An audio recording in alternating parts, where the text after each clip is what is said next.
बिस्मिल्लाहिर्रहमानिर्रहीम। तमाम देखने और सुनने वालों को अस्सलाम वालेकुम। नाजरीन, आज का बयान है कौम सबा, अहले सरदार की एक कौम जिसे कौम सबा भी कहा जाता है। अल्लाह ताला की बेशुमार नेमतों में से था। ये कौम एक अजीम तहजीब व तमज़्ज़ुन की मालिक थी। हज़रत दाऊद अलैहिस्सलाम और हज़रत सुलेमान अलैहिस्सलाम की बाअदब हुकूमत के बाद इनकी हुकूमत बहुत ख़ास थी। उन्होंने कौन सा ऐसा जुर्म किया था कि एक चूहे ने उन्हें तबाह और बर्बाद कर दिया। कौम सबा कौन थे और इनका अंजाम क्या हुआ, इस वीडियो में हम आपको कौम सबा के बारे में बताएंगे। लेकिन अगर उससे पहले आपने अभी तक मेरे चैनल को सब्सक्राइब नहीं किया है तो कर लें। कुरान मजीद में अल्लाह ने हमारे लिए सबक आमूज़ किस्से बयान करे हैं। इन अक़वाम में से एक अक़वाम ये भी थी जिसे कौम सबा कहा जाता है। तारीख़ के मुताबिक सबा जुनूब अरब के एक बहुत बड़े मुल्क का नाम था। कदीम ज़माने से ही इस कौम को अरब की शोहरत हासिल थी।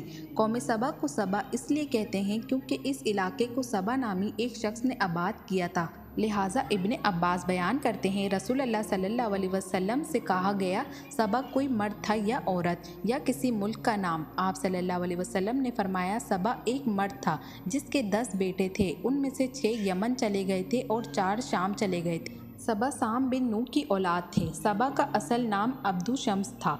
अहले ज़माने ने यह भी लिखा है कि अब्दु शम्स ने अपने ज़माने में आखिरी नबी की बशारत भी सुनाई थी और वो एक नेक इंसान था। उसने यमन का मशहूर शहर याराक को आबाद किया था। कौम सबा की सल्तनत एक ज़माने में इतनी ताकतवर हो गई थी।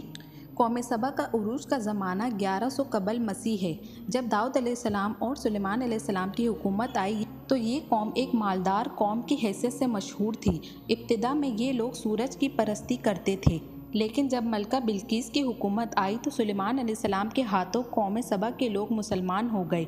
इमाम बिन यसर लिखते हैं, कौम सबा के इलाके में मारक नामी शहर था। ये शहर बिल्क नामी 2 पहाड़ों के दरमियान था।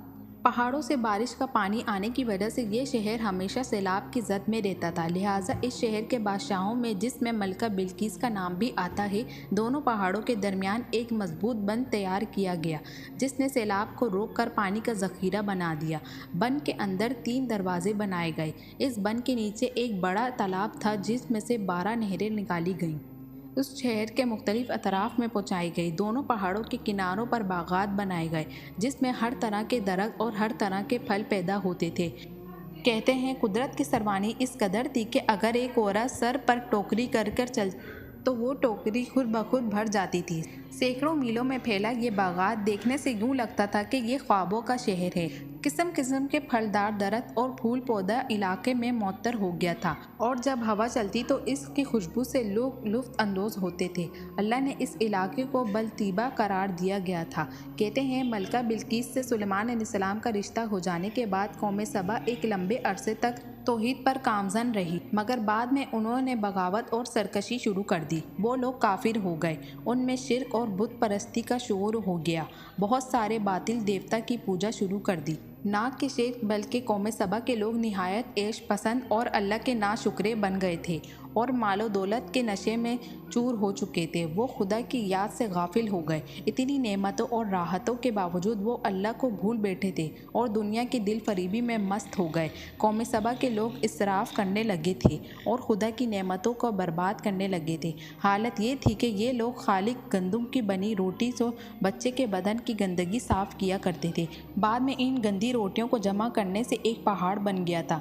जब कोई साले शख्स उसे इस अमल से डराता और अल्लाह का खौफ दिलाता तो वो कहते कि जाओ, हमें भूख और अनाज की कमी से कोई डर नहीं, हमारे पास बहुत सारे फल और गंदम हैं। कहते हैं, वक्फे वक्फे से कौम सबा की तरफ 11 पैगंबर माबूस किए गए थे, लेकिन उन 11 पैगंबरों का जिक्र किसी भी किताब में मौजूद नहीं है। इन अंबिया कराम ने उन्हें राह रास्त पर आने की तलकीन की और तौबा करने को कहा, लेकिन उन्होंने दावत को रद्द कर दिया। अल्लाह ने उन्हें संभलने की काफ़ी मोहलत दी, लेकिन वो लोग अपने कुफरानी नेमत पर कायम रहे। लिहाजा अल्लाह ने उनकी गिरफ्त करने का फैसला किया। कौम सबा पर अंधे चुचंदर को मोहलिस कर दिया और उसमें सुराख करने लगे। चूहों ने बन के नीचे से सुराख करना शुरू कर दिया। जब पानी का रेला आया तो उन सुराखों की वजह से बन टूट गया। पानी पूरी बस्ती में फैल गया। कौम सबा के तमाम बागात और खेत पानी के गरक हो गए। पानी के रेले में अहले सबा का मालो असबाब, मवेशी सब भीग गए। अहले सबा के खूबसूरत महलात तबाह और बर्बाद हो गए। सबा के लोग पानी में गरक होकर तबाह हो गए। मेरी आज की वीडियो देखना और सुनना अगर आपको अच्छा लगा हो तो मेरे चैनल को सब्सक्राइब करें और बेल आइकन को प्रेस करना मत भूलिएगा ताकि मेरे आने वाली वीडियोस आपको जल्दी मौसूल हो जाएं। मिलते हैं आपसे अपनी अगली वीडियो में, तब तक के लिए अल्लाह हाफिज़।